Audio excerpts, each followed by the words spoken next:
Oke, Assalamualaikum warahmatullahi wabarakatuh. Selamat siang, selamat pagi, selamat sore maupun malam bagi teman-teman semua. Oke, di sini kami dari tim asisten praktikum fotogrametri dasar mau sharing ke teman-teman terkait pengerjaan di praktikum pembuatan ortofoto. Oke, mungkin yang pertama kita langsung masuk aja ke PDF-nya ini yang udah di-share kemarin sama Bapak Catur. Oke, yang pertama kita tinjau dulu apa-apa aja yang harus disiapin di praktikum kali ini. Jadi yang pertama untuk praktikum kali ini kita butuh 4 foto overlap dan nanti data fotonya itu bisa teman-teman download di PDF yang udah di-share juga kemarin sama Pak Catur. Dan untuk praktikum kali ini kami menyarankan untuk menggunakan foto di line 4. Kenapa nanti bakal dijelasin lebih lanjut gitu. Oke, kemudian kita juga butuh software Agisoft, terus pasti teman-teman udah install juga. Terus nanti kita butuh data ortofoto dan juga data DSM. Untuk data ortofotonya sama kayak minggu lalu, terus untuk data DSM-nya bisa teman-teman download di sini. Atau kalau di link yang ada di sini tuh ini datanya ya, ortofoto yang ini, DSM-nya yang ini. Oke. Terus dibutuhin juga satu software lagi, Global Mapper. Nanti untuk Global Mapper ini cara installnya bakal dilampirin di FAQ maupun di deskripsi di video. Oke, mungkin di sini di langkah kerja kita bisa lihat kalau secara umum ini pengerjaannya itu lanjutan dari proses yang udah kita lakuin di minggu lalu. Jadi setelah kita kemarin udah align foto yang kita mau proses, itu nanti kita bakal nambahin GCP. Setelah kita nambahin GCP, kita lakuin residual selection, terus nanti optimasi kamera lagi, terus Dance Cloud buat dem, buat ortofoto, yang terakhir export report dari pekerjaan yang udah kita lakuin. Oke, yang pertama kita ke ininya dulu aja, nambahin GCP. Oke, di sini udah aku align 4 foto ini, teman-teman. Jadi nanti kita tinggal tambahin GCP aja.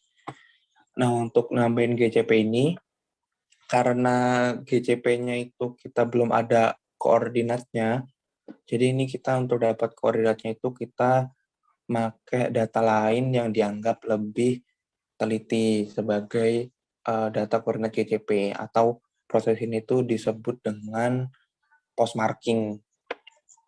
Secara konsep nanti intinya teman-teman cari aja titik yang mudah diidentifikasi supaya nanti bisa presisi aja dalam penentuan koordinatnya seperti itu.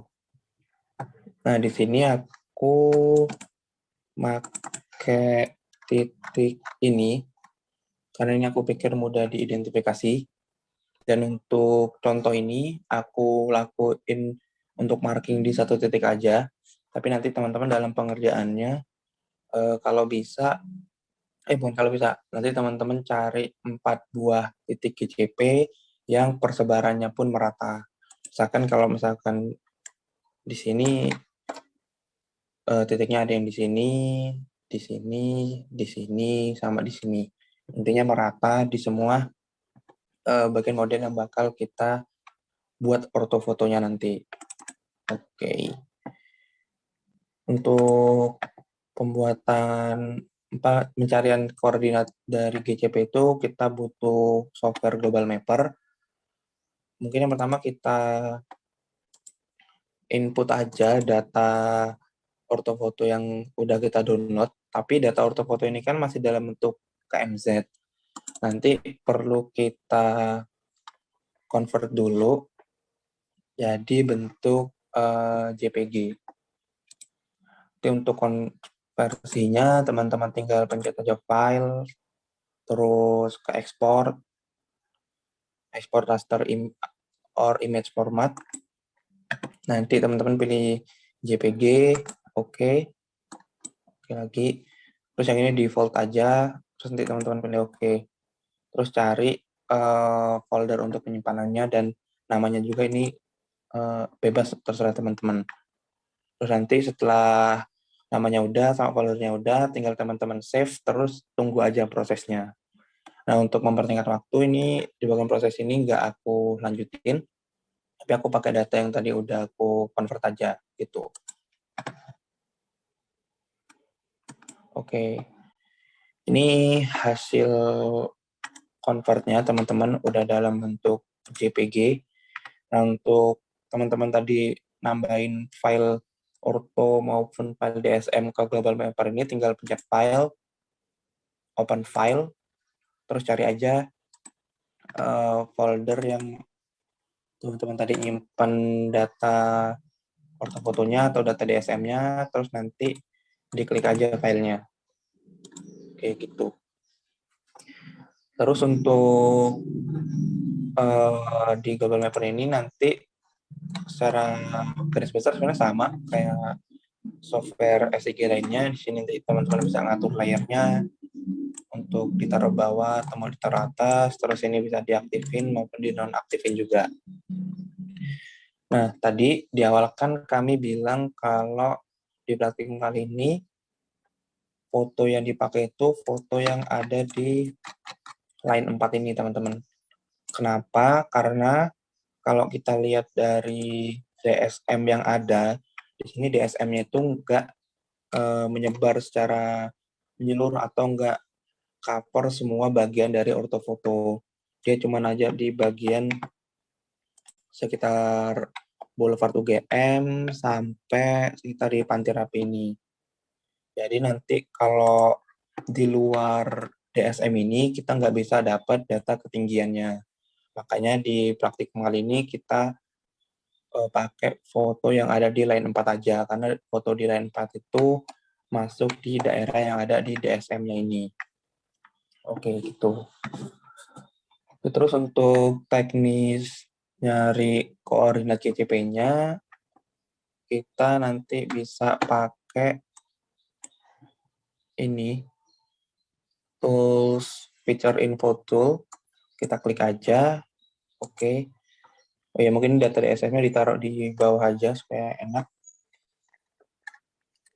Jadi teman-teman tinggal cari aja titik yang mau dijadikan sebagai GCP. Sekarang tadi aku titik ini. Diklik aja. Nah, nanti ini udah dapat data lintang bujur, lintang, sama ketinggian. Ini teman-teman copy aja.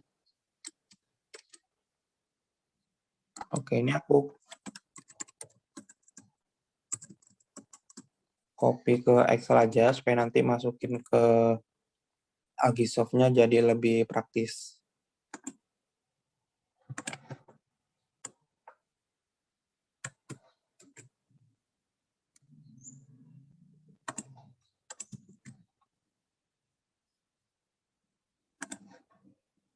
Terus ini tingginya.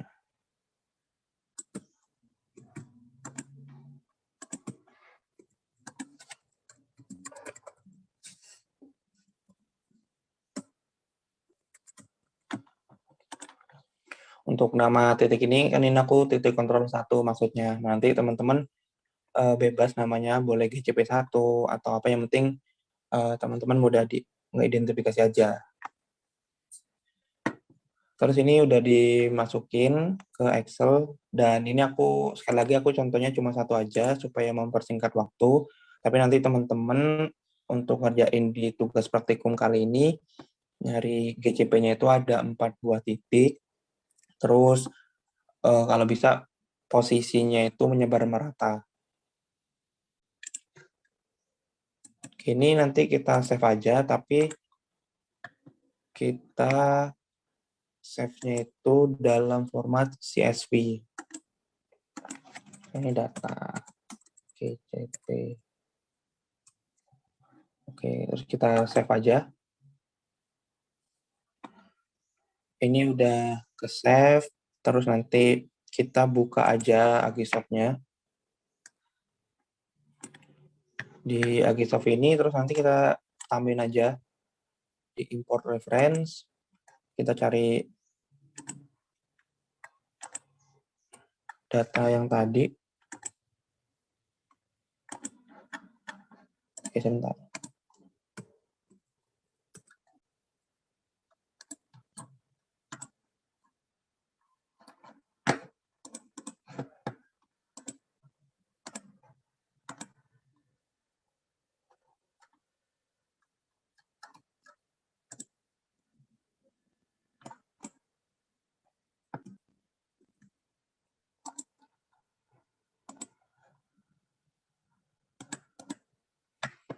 Oke, ini tadi koordinat sistemnya disamain ya teman-teman sama yang ada di Global Mapper. Karena di Global Mapper tadi pakai WG84, ya udah kita berarti di sini kita atur sebagai WG84. Nanti kalau misalkan teman-teman pakai misalkan UTM 14S dan lain sebagainya sih nggak masalah. Yang penting sinkron koordinat sistemnya yang dipakai di Agisoft, di Global Mapper juga. Terus ini karena ini kita datanya dari row kedua, kita pakai aja start import at row 2. Terus ini nanti juga disesuaikan aja sama ini kan yang di pertama ini pakai longitude, terus yang kedua latitude, yang ketiga altitude yang tinggi.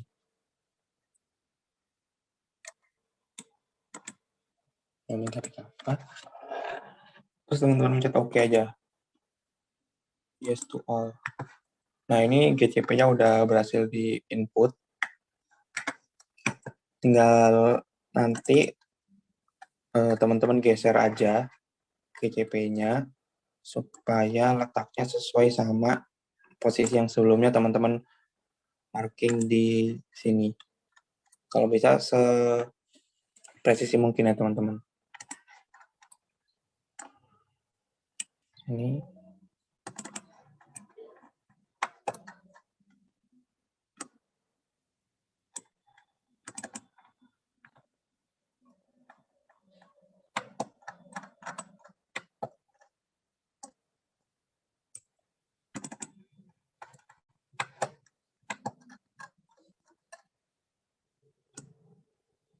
oke. Setelah semua titik udah di marking, terus juga udah teman-teman pindah sesuai dengan lokasinya, teman-teman bisa lakuin aja optimasi kamera.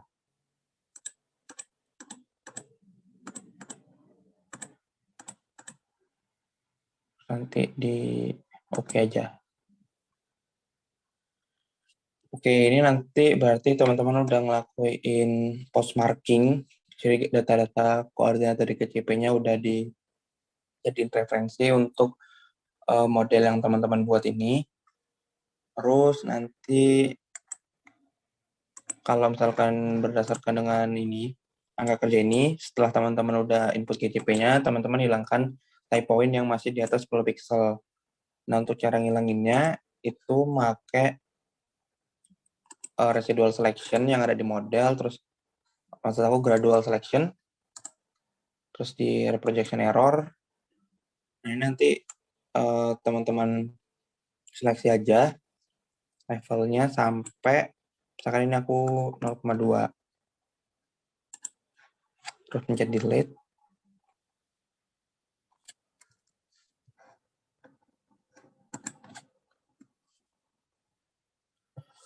Terus nanti teman-teman optimize kamera lagi. Dan cek di bagian sini. Nah, ini kalau nanti max reprojection error-nya udah di bawah 10 pixel, berarti untuk gradual selection-nya udah cukup. Tapi kalau misalkan tadi ini, yang aku lakuin kan belum sampai 10. Nanti teman-teman lakuin seleksi ulang. Terus close saja. Oke, sebenarnya kalau misalkan untuk sampai langkah kerja ketiga ini, cukup kayak gitu aja, teman-teman.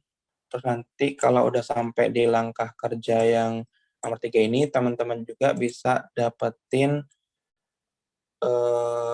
visualisasi dari distorsi yang terjadi di proses kali ini gitu. Nanti teman-teman Cek aja di camera calibration, terus di bagian sini, nama kamera ini, teman-teman klik kanan, terus klik aja distortion plot. Nah, ini teman-teman bisa lihat dari bentuk distorsi radialnya, terus centeringnya, terus residualnya juga kayak gitu. Nah, ini distortion plot ini nanti bisa ngebantu teman-teman untuk jawab pertanyaan di nomor 3 ini. Oke, gitu aja. Untuk selanjutnya, bagian dari dense cloud, DEM, orthofoto, dan lain sebagainya nanti bakal dilanjutin sama Mas Alvin. Untuk Mas Alvin, dipersilahkan. Oke, terima kasih Mas Hafiz. Ya, di sini aku akan melanjutkan untuk tahap ke-5 dan seterusnya. Oke, tadi Mas Hafiz sudah menjelaskan tahap pertama sampai yang keempat. Di sini aku menyarankan buat teman-teman untuk mempersiapkan dokumen seperti peraturan BIG di sini. Oke, peraturan BIG tentang kamera, permintaan untuk kamera non-metrik ya. Sini, dan manual book atau manual user book dari Agisoft. Ini versinya disesuaikan dengan Agisoft teman-teman. Oke. Kemudian sebelum melanjutkan ke tahap yang kelima, di sini aku ingin ngasih tahu beberapa tips ya untuk penempatan GCP. Sini kita masuk ke Agisoft. Ya, di sini aku udah mencoba.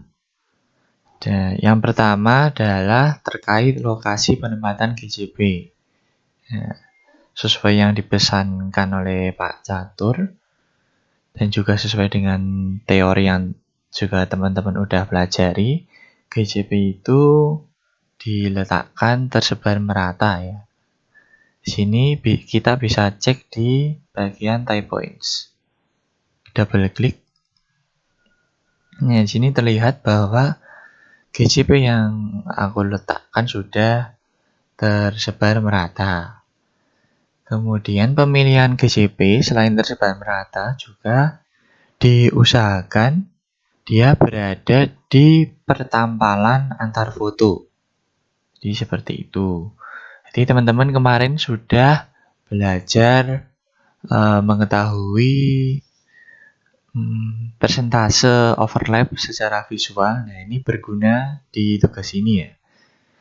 Ini misal di foto ini kita tahu area pertampalannya di sebelah mana. Nah, misal ini, kemudian foto ini. Nah, kita tahu bahwa pertampalan ada di area sini ya. Ini kan terlihat. Nah, sini ada juga di foto ini, area di sebelah sini ada juga di foto kedua. Nah, ini berarti adalah area pertampalan. Nah, kenapa harus di area pertampalan? Bukan harus ya, tapi direkomendasikan. Karena walaupun ini kita tahu pertampalannya besar, misal 80%, jadi front overlapnya 80%, tapi masih ada peluang di mana teman-teman meletakkan GCP itu di 20%-nya. Nah, jadi di 20% area yang tidak overlap. Nah, kalau itu terjadi, akibatnya nanti ada di sini, di bagian projection ini. Jumlah ini maksudnya adalah jumlah GCP-nya ini, misal GCP pertama, itu ada di berapa foto. Nah, misal yang ini ada di 4 foto. Nah, kalau teman-teman meletakkan GCP di luar area pertampalan, otomatis GCP itu hanya ada di foto itu. Misal ini, di foto pertama. Teman-teman letakkan di area sini ya, yang tidak pertampalan. Kita tahu pertampalannya di bagian atas sini. Nah, kalau teman-teman letakkan GCP di bagian sini, di bagian 20%-nya, yang tidak overlap, otomatis dia tidak akan terlihat di foto kedua. Nah, nanti akibatnya proyeksinya ini hanya bisa satu, hanya bisa di foto itu saja. Nah, ini tentu tidak baik karena kita tahu untuk menyelaraskan posisi kita memerlukan proyeksi yang tidak hanya satu ya. Bisa misal fotonya 4 ya 4. Atau di sini ada beberapa yang memang tidak muncul, jadi hanya ada di 3 foto, tapi itu tidak apa-apa. Asal tidak hanya ada di satu foto. Seperti itu. Itu adalah alasan kenapa sebisa mungkin berada di area pertambahan. Jadi nanti di projection ini, kalau kita akan menggunakan 4 foto, kalau bisa maksimal ada di keempat foto itu bagus. Kalau memang tidak memungkinkan, ini seperti yang GCP 3 dan 4, nah ini hanya ada di 3 foto, ini tidak masalah. Yang penting tidak di 2 atau di 1 foto saja, nah itu sebisa mungkin dihindari. Begitu, jadi selain tersebar merata, kita kalau tersebar merata bisa cek di type point sini. Nah, dan juga dia lokasinya ada di area pertambahan foto. Oke, selanjutnya ini kan namanya GCP ya, ground control point ya. Otomatis dia juga harus berada di ground. Nah, jangan ditempatkan di atap, walaupun memang itu mudah ya. Maksudnya kita akan menempatkan GCP itu sebisa mungkin yang di tanda yang jelas ya. Misal ini di GCP 1, nah ini sudah ada tandanya, sudah ada penanda. Jadi ini mudah untuk identifikasi. Nah itu salah satu tipsnya juga. Misalnya di GCP 2 ku ini di ujung marka jalan, jadi mudah untuk mengidentifikasi dan nanti untuk place markernya itu mudah. Nah seperti itu. Tetapi juga perlu diingat, namanya ground control point juga berarti diletakkan di ground, jangan diletakkan di atap-atap seperti ini, atap bangunan atau di pohon. Nah, itu nanti keliru di ketinggiannya, itu nanti bisa mengakibatkan kekeliruan seperti itu. Kemudian jumlahnya GCP-nya sesuai arahan Pak Catur, ini kita tempatkan atau kita tambahkan 4 GCP ya di sini. 4 GCP. Kemudian kita masuk ke global mapper.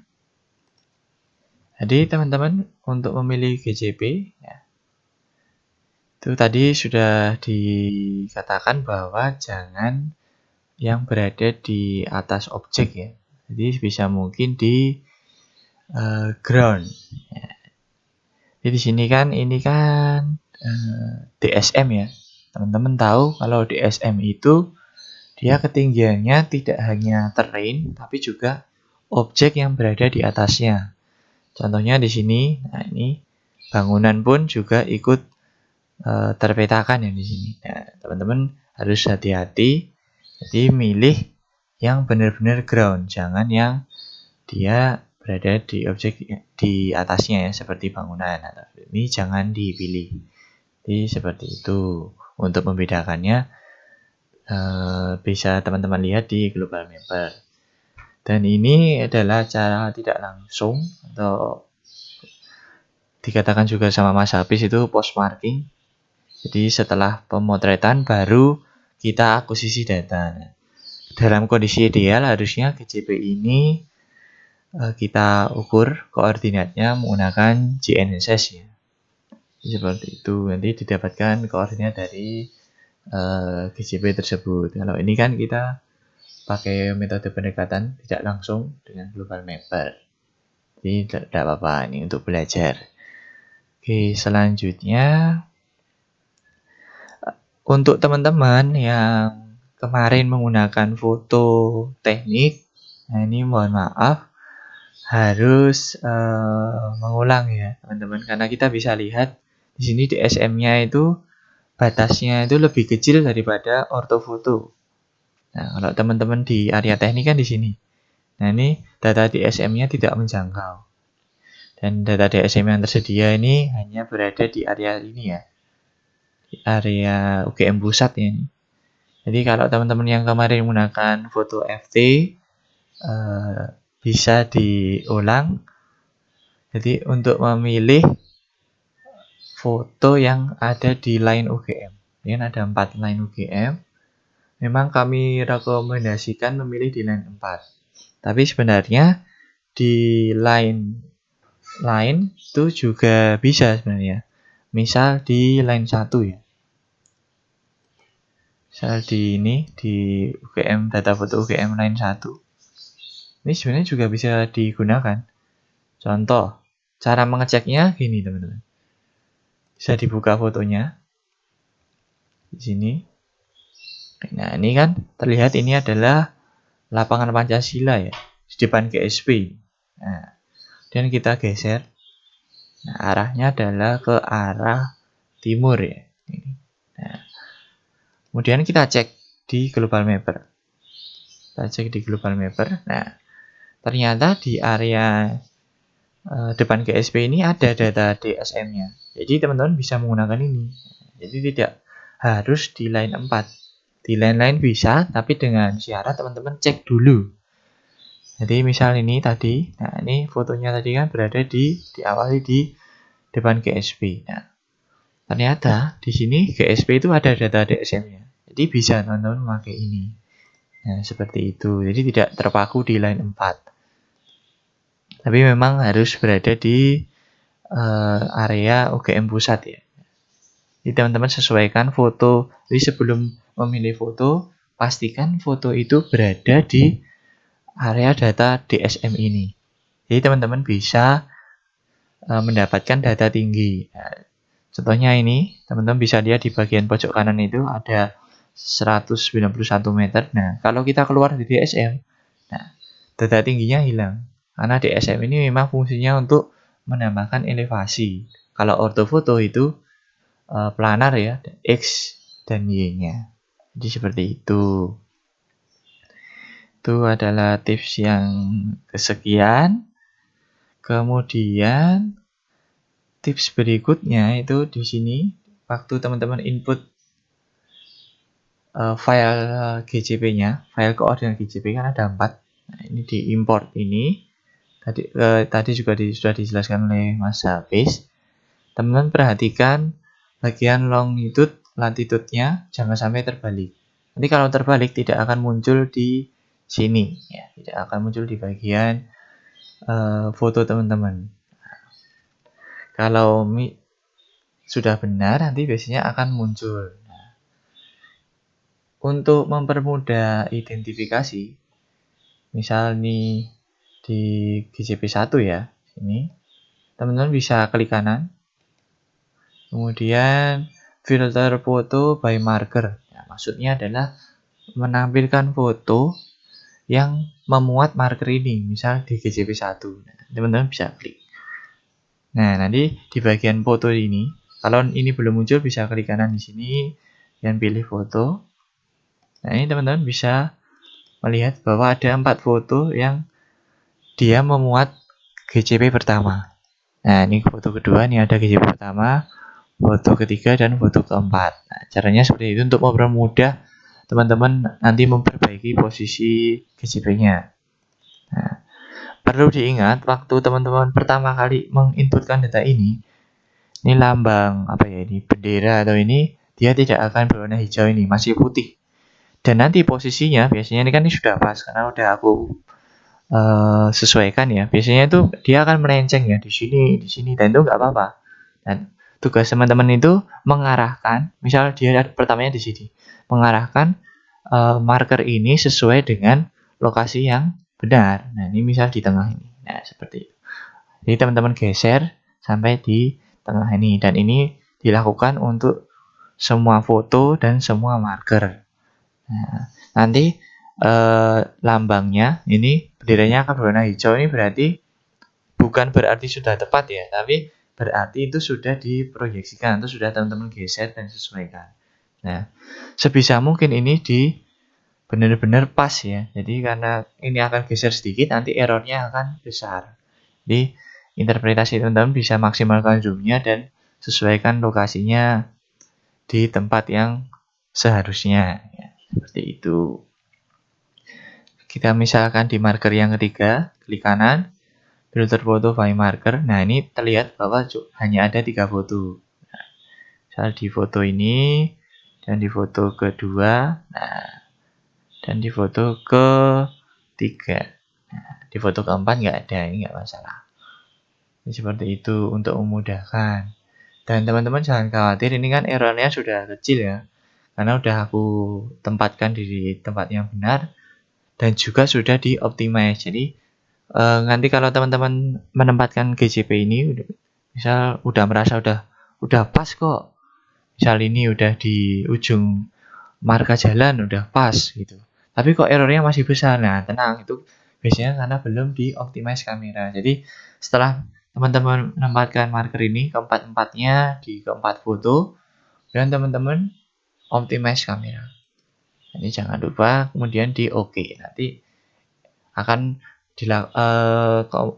Agisoft ini akan memproses ulang berdasarkan pembenaran place markernya itu ya. Jadi seperti itu. Nanti errornya akan terreduksi. Nah, ini misal errornya udah dalam skala mili ya, ini udah bagus. Jadi sebisa mungkin jangan sampai meter ya. 1 meter itu kan melencengnya berarti jauh banget 1 meter. Bisa teman-teman reduksi di skala senti atau bahkan bisa mili, itu bagus. Seperti itu di errornya ini. Jadi teman-teman bisa lihat ini. Kalau jendela ini nggak muncul, bisa klik kanan di bagian reference ya. Oke. Kemudian kalau ini dalam beberapa kondisi markernya belum muncul, teman-teman bisa klik yang ini, icon ini, show marker. Nah, nanti akan muncul. Nah, dan kalau masih belum muncul, teman-teman bisa, misal di sini, misal ini memang kok aku sudah input data ini tapi kok belum muncul di foto. Nah, ini bisa teman-teman caranya, kalau ada kasus itu bisa klik kanan. Nah, terus place marker. Nah, di sini aku nggak ada pilihannya karena markernya udah ada di sini. Di GCP 1 dan lain udah ada di sini. Nanti kalau belum, di bagian place marker ini, jadi klik kanan, kemudian place marker. Ini pasti ada daftar list GCP-nya. Misal GCP 1 belum muncul. Nanti kalau diklik kanan, place marker, nanti di ini ada GCP 1. Nah, teman-teman klik aja dan nanti akan otomatis muncul. Jadi seperti itu. Kemudian teman-teman arahkan. Jadi kalau di foto lain juga belum, dengan cara yang sama seperti itu. Misal ya, ini GCP 1 belum muncul. Teman-teman bisa klik kanan dan place marker. Dipilih yang GCP 1. Kalau misal sudah otomatis ada, itu biasanya nanti benderanya masih simbolnya putih. Nah, itu teman-teman bisa langsung geser. Tapi tadi kalau kasusnya belum ada, caranya adalah seperti itu. Oke, nanti sudah. Tempatkan marker sudah.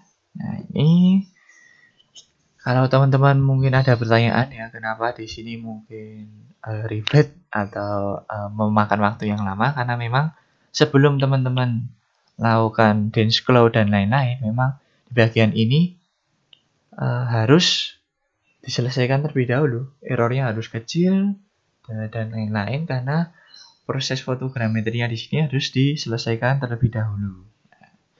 Kalau teman-teman ini sudah errornya sudah kecil, kemudian type points-nya ini kan di sini di dokumennya juga ada ini ya, hilangkan type points yang masih berada di 10 pixel. Nah, ini coba kita cek, ini juga sudah aku gradual selection. Nah, ini sudah paling besar, ini kan maksimalnya adalah 4, jadi sudah di bawah 10 dan rata-ratanya RMS-nya ini sudah di bawah 1 pixel, jadi 0,6. Ini sudah baik, seperti itu. Ini kualitas type points-nya ini harus baik dulu, karena proses selanjutnya ini didasarkan pada type points ini. Jadi kalau type points-nya ini jelek, nanti otomatis selanjutnya, jadi efek dominonya produk teman-teman yang selanjutnya juga bakal jelek, karena dia bereferensi ke type points ini. Jadi kalau type points-nya baik, otomatis produk selanjutnya juga baik. Jadi seperti itu alasannya kita harus melakukan place marker GCP ini dan optimize kamera. Dan juga tadi teman-teman kan yang menggunakan foto FT, jadi tidak apa-apa, kita ulang, pilih yang berada di line UGM. Dan di sini teman-teman kalau mengulang tidak perlu sampai cek jarak ya yang di tugas sebelumnya. Jadi teman-teman bisa sampai yang proses align option height ini aja. Sampai di sini.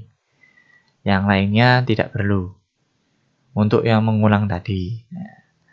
Kemudian tips lain, oh ya di sini kalau misal masih teman-teman masih di mode estimate, bisa diganti dulu yang source atau yang data ori ya. Nah, jadi biar nanti tidak ada salah interpretasi. Jadi teman-teman pindah dulu ke view source di sini ya. Oke, sebelum proses awal. Setelah ini sudah clear, kemudian sesuai panduan kita build dense cloud ya di sini. Kalau teman-teman bingung apa maksudnya dense cloud, maksudnya dem, orthofoto, teman-teman bisa lihat di sini manual booknya, manual book dari Agisoft. Di sini di daftar isi sudah ada align foto. Nah ini misal dense point cloud. Kalau teman-teman bingung apa artinya, itu bisa teman-teman baca di sini. Juga kalau teman-teman bingung optionnya, itu juga ada di sini. Nah di sini ada penjelasan kualitas dan lain-lain. Kita coba di menu ini workflow, kemudian kita build dense cloud-nya. Ini sebenarnya udah urut ya, dense cloud. Nah di sini, nah kualitasnya karena kita di type points kemarin di align foto kita pakai high, jadi di sini juga sebisa mungkin disamakan. Kemudian ini depth filtering. Nah, kenapa aku pakai mild? Nah, ini kan ada banyak. Nah, alasannya itu ada di sini. Nah, ini teman-teman bisa baca di bagian ini. Ini kan ada mild, ada agresif. Nah, ini teman-teman bisa baca ini. Kapan kita harus memilih mild, kapan kita harus memilih agresif. Nah, ini ada di sini ya penjelasannya. Bisa teman-teman baca. Oke, di sini aku pakai mild. Kemudian kita kualitasnya high sesuai dengan awal kemarin. Line foto juga high. Kita Nah, di sini memang ini bisa dibilang cukup lama. Tergantung dari apa ya namanya, CPU teman-teman ya, atau GPU dan juga GPU teman-teman, GPU perangkat di laptop atau komputer teman-teman. Jadi seperti itu, jadi ditunggu aja. Nih, tapi seharusnya kalau 4 foto tidak terlalu lama ya. Kalau fotonya udah puluhan, misalnya 50 ke atas, 100, itu biasanya memakan waktu yang cukup lama. Ini kita tunggu aja. Baru proses. Jadi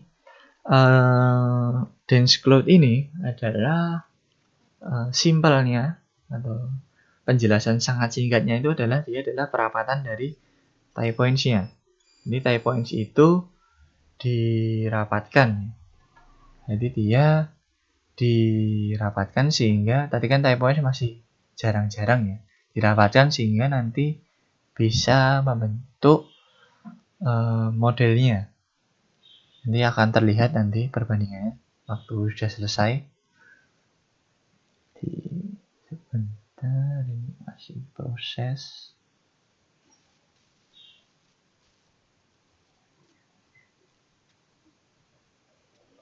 Kalau ini lama wajar ya teman-teman. Ini nggak apa-apa. Juga di setiap perangkat tuh beda-beda ya. Waktunya dan hasilnya itu bisa berbeda walaupun parameternya sama. Dan itu wajar. Nah, ini misalnya kita lihat di dense cloud. Nah, ini kita lihat perbandingan type points dengan dense cloud. Nah, memang sudah mulai terlihat ya modelnya. Di sini sudah terlihat. Di sini ada bundaran UGM. Nah, ini adalah jalan ke GSP. Ini dari ini dirapatkan menjadi ini. Nah, Ini sudah ya terlihat, dan ini adalah persebaran GJB-nya. Oke, kita simpan dulu. Dan tahap selanjutnya adalah di sini kita membuat DEM. Oke, nah, sama caranya upload terus build DEM. Nah, di sini. Alasannya kita harus urut karena waktu build DEM ini, source datanya ini kalau teman-teman lihat, tuh dia berdasarkan Denscloud. Jadi kalau kita belum buat Denscloud, ya nanti DEM-nya belum bisa dibuat ya, dibentuk ya. Ya teman-teman perhatikan ini. Jadi sistem proyeksi yang digunakan, karena kita pakai WGS, aku pakai WGS. Ini di teman-teman juga sesuaikan. Ini WGS sudah, dan ini default saja. Dan juga di sini kita tentukan batasnya di checklist saja. Oke, ini untuk menentukan batas dari DEM-nya. Oke, kemudian kita oke. Di sini udah kita oke. Nah, ini kita membuat DEM. Teman-teman bisa identifikasi nanti DEM yang dibuat ini hasilnya itu DTM, Digital Terrain Model, atau DSM, Digital Surface Model. Nah, kita bisa lihat di sini di DEM. Nah, teman-teman bisa lihat bahwa di sini objek di atasnya atau objek di atas terrain itu juga ikut termodelkan ya. Ini misal bangunan, ini bisa teman-teman lihat kan, ini kan bukan terrain ya, ini bangunan. Ini juga bangunan. Nah, itu berarti teman-teman bisa tahu ini yang dihasilkan tuh DEM-nya DTM atau DSM. Nah, itu teman-teman bisa tahu dari situ. Oke, kemudian selanjutnya adalah yang terakhir, kita bikin ortofoto. Nah, di sini mungkin teman-teman bertanya, ini kan ada build mesh dan lain-lain, kok ini tidak dilakukan? Nah, ini untuk digunakan untuk membentuk model 3 dimensi. Nah, di sini kita belum sampai situ. Jadi model 3 dimensi bisa dipelajari di mata kuliah aplikasi fotogrametri jarak dekat. Nanti kalau teman-teman ingin membentuk model 3 dimensi, Anda bisa pilih yang build mesh ini. Nah, di sini kita belum memakai itu. Di DEM sudah, kemudian kita langsung ke auto mosaic. Nah, di sini. Nah, tadi kan kita sudah buat DEM. Nah, alasannya buat DEM itu karena ya auto mosaic itu perlu DEM. Di sini kan datanya surface-nya itu perlu DEM. Nah, jadi kita perlu membentuk DEM terlebih dahulu. Kemudian kita di sini tentukan batasnya, kita estimate. Nah, ini udah. Dan tinggal kita oke. Yang lain biarkan default saja. Oke, kita oke. Kita tunggu. Ya, setelah build test tuh prosesnya nggak begitu lama ya. Memang yang cukup lama tuh yang Denscloud tadi. Dan yang selanjutnya tinggal oke saja.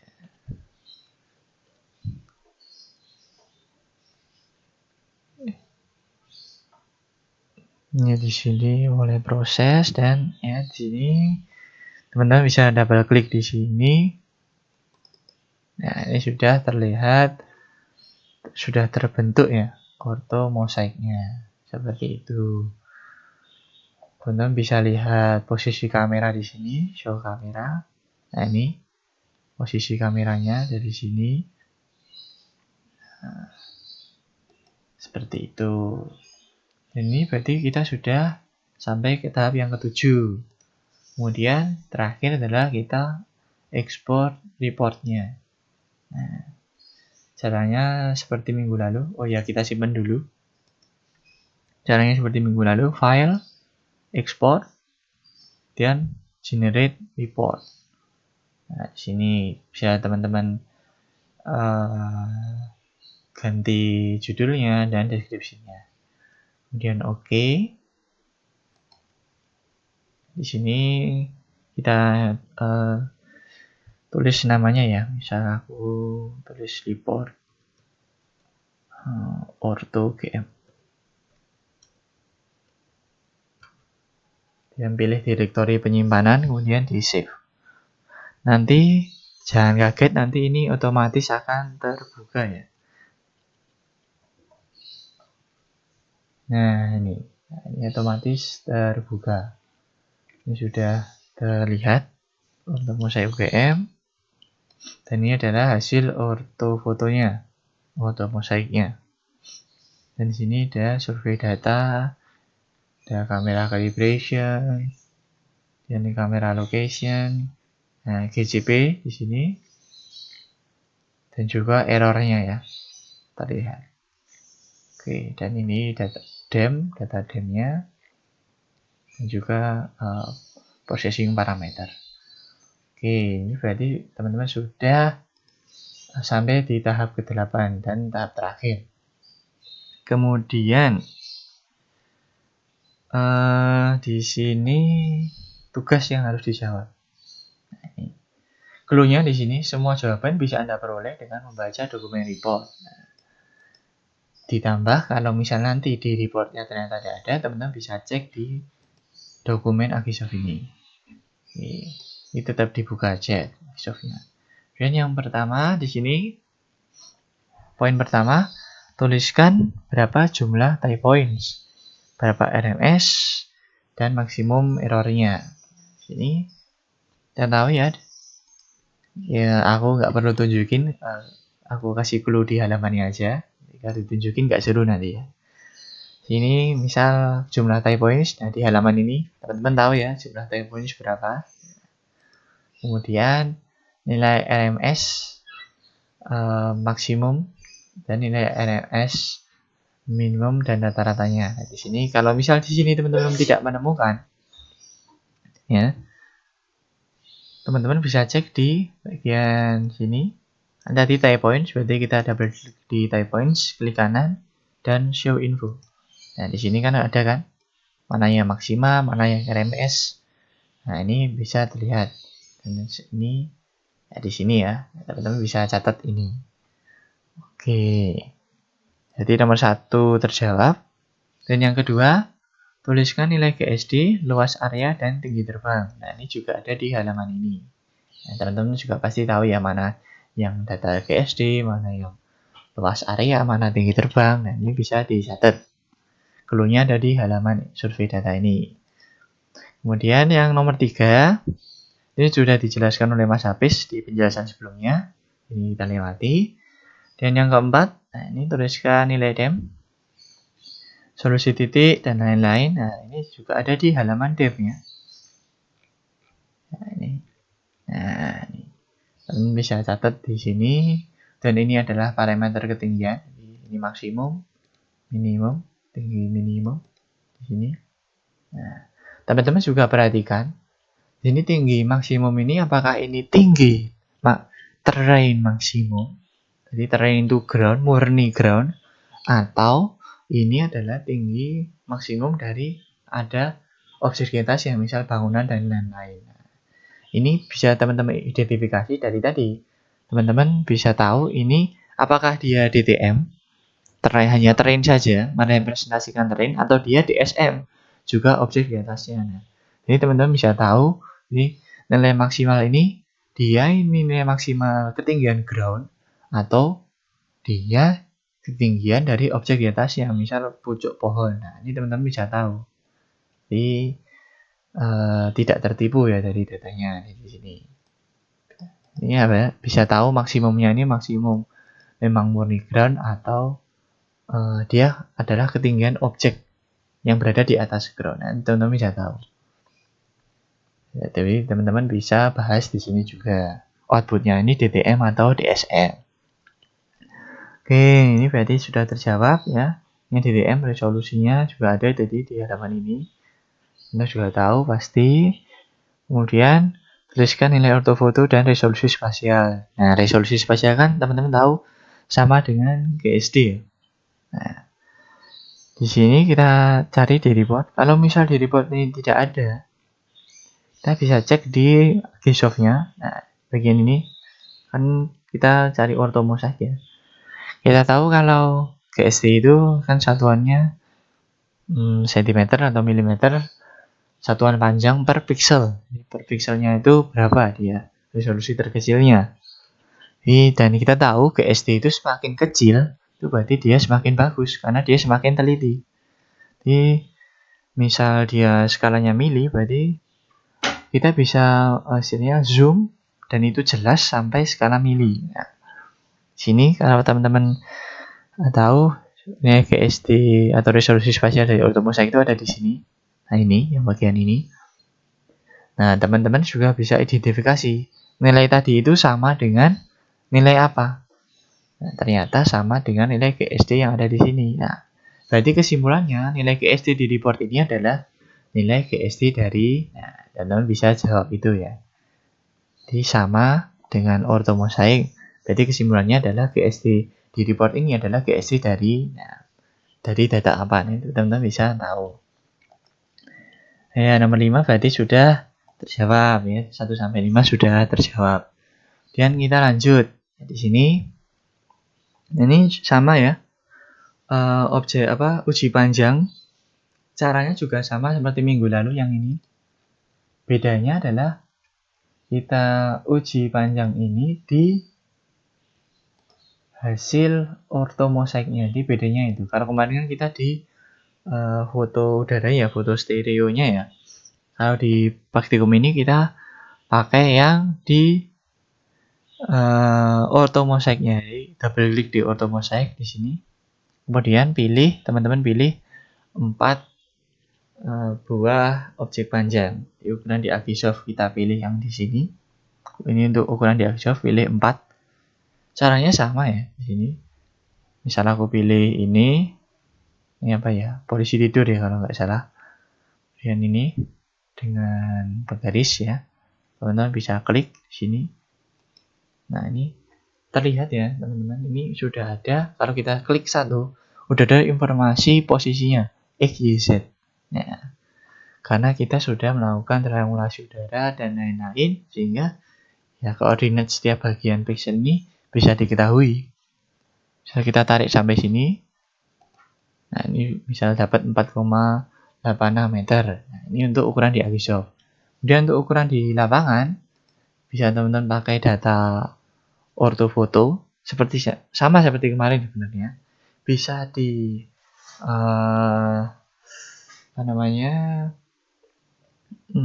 aku lupa.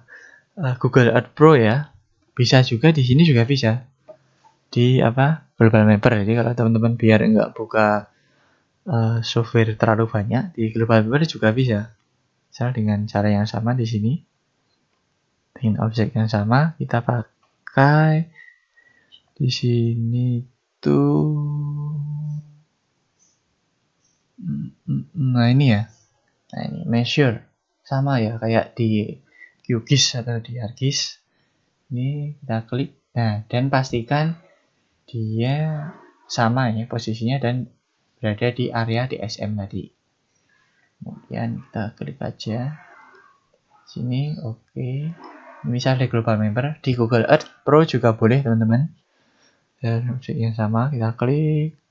Misal aja sampai sini ya misal. Nah, kemudian klik kanan kalau sudah. Dan ini ya, copy measure text to clipboard. Teman-teman bisa kemudian stop dulu. Teman-teman bisa buka notepad. Sini kan sudah di copy tadi, kemudian di paste aja. Nah, ini terlihat ya. Panjangnya adalah segini. Nah, nanti teman-teman bandingkan di sini dan teman-teman bisa tahu selisihnya. Dari selisih ini, dan teman-teman rata-rata ingat ada 4 ya. Jadi aku hanya untuk ini 1. Dari selisihnya ini ukuran di lapangan, kemudian selisihnya di rata-rata dari 4 ini. Ya, dan di sini teman-teman bisa tambahkan foto ya, foto objek ujinya bisa ditambahkan, dilampirkan. Jadi kita tahu objek AB itu objek yang mana. Itu bisa dilampirkan. Jadi di SS aja, misal di sini ya di SS aja ini bisa ditambahkan di sini tabel ini ya. Jadi bisa tahu nanti objek uji AB itu mana sampai mana. Kemudian rata-ratanya diratakan dan nah ini sama seperti minggu kemarin berapa kali GSD. Jadi kesalahan ini, selisih ini itu dia berapa kali GSD. Kita tahu GSD-nya tadi kan di report sudah ada GSD-nya. Dan itu kesalahannya ini berapa kali dari GSD. Nah, itu bisa dijawab. Sama persis sama minggu lalu ya. Yang beda itu hanya di ukuran di Agisoft-nya. Kemudian selanjutnya itu nomor 7 terakhir. Apakah memenuhi akurasi produksi peta skala 1:2500. Nah, ini teman-teman bisa tahu ini kalau teman-teman membaca peraturan BIG di sini. Nah, teman-teman bisa baca dan ingat ini adalah kamera non-metrik ya, karena tidak ada Visudia Mark-nya. Jadi ini adalah kamera non-metrik, bisa terlihat di sini juga. Ini kameranya ini. Kemudian berarti teman-teman di sini memakai peraturan yang kamera non-metrik ya, jangan pakai yang metrik. Seperti itu, nanti nggak pas. Nah, berarti ini sudah terjawab. Jadi teman-teman harus baca ini supaya tahu apakah itu masuk atau tidak. Seperti itu, berarti 1-7 pertanyaan sudah terjawab. Dan ini tidak perlu laprak ya. Jadi tugasnya sama seperti minggu kemarin, susunannya sama. Dan juga dilampirkan dari foto-foto yang teman-teman gunakan. Misal bisa dilampirkan hasil ortofotonya, hasil dem-nya, ini bisa di screenshot di sini. Hasil dem-nya, hasil ortofotonya, jadi dilampirkan. Kemudian, tambahan ini adalah nanti di bagian akhir dari tugas teman-teman itu, request dari Pak Catur ini bisa teman-teman tulis pembagian kerja atau kontribusi, kan ini kelompok ya. Jadi kontribusi setiap anggota itu dia mengerjakan apa saja, ini bisa ditulis di bagian akhir. Jadi pembagian kerja atau kontribusinya bisa teman-teman tambahkan. Misal si A dia mengolah data sampai ini, atau si B dia uji panjang, si C dia menjawab pertanyaan dan lain-lain. Nanti sedetail mungkin dan sejujur mungkin. Nanti itu untuk penilaian individunya. Di selain kelompok juga ada nanti rekap individunya di sini ada. Jadi teman-teman sertakan di akhir tugas ini. Jadi di PDF-nya itu pembagian kerja dan kontribusinya seperti itu. Jadi kira-kira itu saja panduan praktikum untuk 2 minggu ini, minggu kemarin dan minggu sekarang. Dan juga instalasi Global Mapper ini nanti ada di deskripsi video. Jadi teman-teman bisa lihat langkah instalasi dan file installernya itu sudah disertakan di situ ya. Jadi teman-teman bisa download dan install di situ. Oke, kemudian itu saja. Sekian dari kami. Kurang lebihnya mohon maaf. Kalau masih ada pertanyaan seperti biasa bisa diajukan di Google Form-nya, dan nanti di FAQ-nya bisa dilihat jawabannya. Nanti link video ini juga ada di situ. Dan sekian dari kami. Selamat mencoba. Saranku segera dicoba. Karena nanti disclaimer aja di GJP ini, waktu marking GJP itu biasanya tidak sekali jadi ya. Teman-teman bisa lihat di sini. Aku bikin udah ada, bahkan ada 4 file ya. Jadi di sini memang wajar nanti kalau teman-teman ini errornya masih besar dan lain-lain. Jadi perlu beberapa percobaan. Jadi teman-teman diusahakan untuk yang ini jangan mepet, karena yang di sini ini terkadang memang cukup sulit ya untuk membuat dia errornya tidak besar atau mengepaskan typo-nya ini memang terkadang perlu beberapa kali percobaan dan harus akurat. Jadi saranku jangan mepet mengerjakannya. Jadi sehingga teman-teman punya waktu luang untuk mencoba apabila terjadi error. Dan untuk bertanya ya nanti kalau ada kendala seperti itu. Ya, itu saja. Dan selamat mencoba dan salam sukses.